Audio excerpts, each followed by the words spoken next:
To keep it very simple, the first 5 episodes of Lazarus and the last 3 that have come out feel like they were written by 2 completely different groups of writers, with the latter being a significant upgrade. Lazarus takes place in a sci-fi futuristic world where society has prospered due to the emergence of Hapna, a miracle drug that eliminates pain and sickness while also being super cheap. Skinner, the scientist behind it, seems like a genuine guy looking out for the betterment of humankind, until, of course, he reveals that there is a catch to the painkiller. Everyone who took it will die in 30 days, and he holds the only antidote in the world. The government forms a team, Lazarus, made up of criminals and ragtags in order to locate Skinner and the cure before it's too late. The team consists of Axel, the smooth prison escapee with the agility of a fucking monkey, Christine, also another smooth agent with a solid set of skills, Elena, the team's master hacker, Doug, the de facto leader with his head screwed on tight, and Leland, who's good with drones, and that's kinda it. Now, as simple descriptions, you kinda get a decent judgment of their personalities, which the first episode does pretty well, but the problem is this series hates fleshing them out. The next 4 episodes refuses to give any of these characters any flavor to their personalities. They just remain their archetypes and it gets kinda stale. Yes,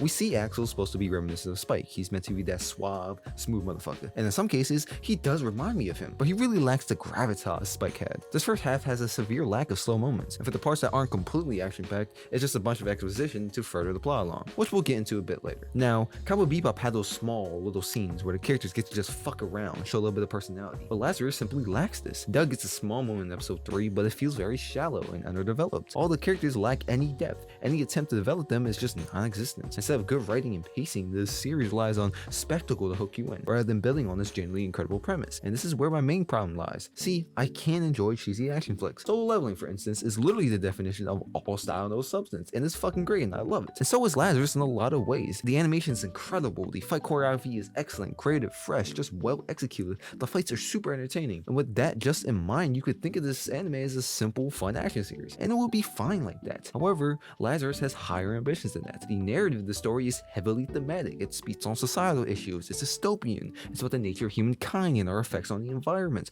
All of this is present and spoken about. Because the series attempts to have a broader message, you cannot simply label this as a simple action flick. At least from my perspective, because for me, the series wants to be more. And because of that, I cannot simply ignore the flaws as I would usually do in a story that's simpler and doesn't attempt that. And again, the anime relies so much on spectacle that the story never feels like it's progressing. Seriously, the plot for these first few episodes is non-existent. It just generally feels like they're wandering around all over the place, completely lost on where it's going and what's it trying to do. The 30-day time limit is a great deadline that should provide tension, and the mystery as to where the fuck Skinner is should be tense, and yet the team makes no progress in these episodes. Every lead they chase is essentially a dead end, and that's frustrating to watch. It feels so meaningless. There's no sense of urgency or build-up that is into episode 6 and onwards. Now, I'm really gonna get into spoilers here, so just proceed with caution. I don't think episode 6 is very good or good at all. It has its problems, and we'll get into that later, but it does do something every episode before it didn't, and that's care for the world and the plot and the themes and the characters. Not care a shit ton, but at least a little bit of attention was finally given to the writing. Now, just like the series as a whole, the premise is excellent. We learn about the Tower of the Truth, a cultist settlement who all revere an AI, Naga, as a god. They have separated themselves completely from society, living in a traditional manner. We also learn that Elena is from there. Hold up, we're dedicating an entire episode to a major character? Hold on. The people in this camp are completely devout to their god, purging all individualistic thoughts. The god itself, the AI Naga, is actually based off of Skinner's brain. Very fucking interesting. Hold up, we're doing something here. And then the episode just fizzles out at the end. On paper, this should be a phenomenal,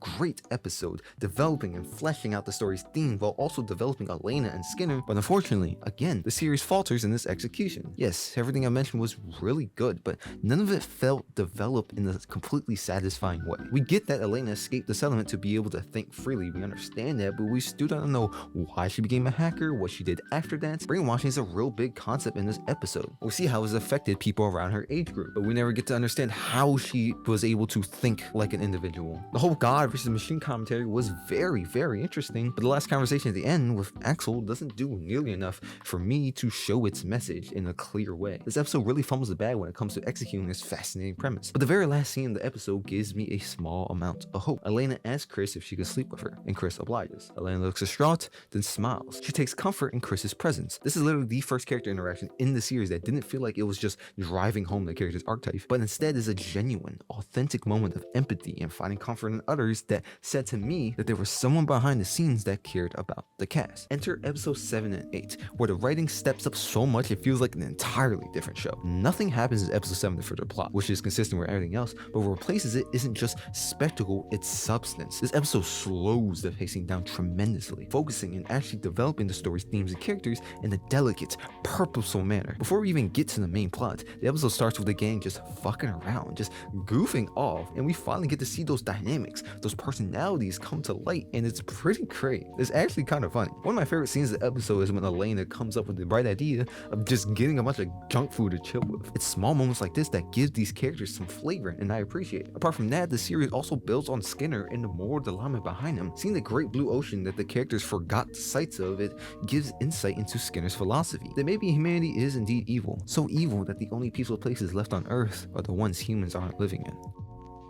Another part of this episode that I have to mention is the music. The production of this anime is, without a doubt, outstanding. The animation, of course, is fluid as shit, but the soundtrack just doesn't miss. During the club, during the prison escape, and especially during this montage, it's just incredible the whole way through. That's fucking gold writing. That's exactly what I wanted this anime to do, and this does not stop in the next episode, as we get an entire episode dedicated to Chris, and this time, the creators deliver. Now, the spectacle this episode delivers deserves a mention, I think, because holy shit, this episode looks fucking good. I love the fight sequences, particularly the Axel and Chris ones. They were super stylish, and the episode actually was pretty tense. It had the sense of urgency that the series desperately needed. But of course, the highlight of this episode is Inga and Chris. Chris is revealed to have been a Russian who escaped after she was presumed dead, leaving behind her lover. The piano scenes sprinkled about this episode was a great touch that alluded to this. We actually get to see this developed a bit, and we understand that Chris left because she hated that life. The emotional value in coming across Inga again is not just a thing that's there and not fleshed out. You can feel the heartbreak, the bitterness between the two, and the ultimate rekindling of that love. Inga's death is the first time Lazarus has moved me. The final scene where Chris plays the air is a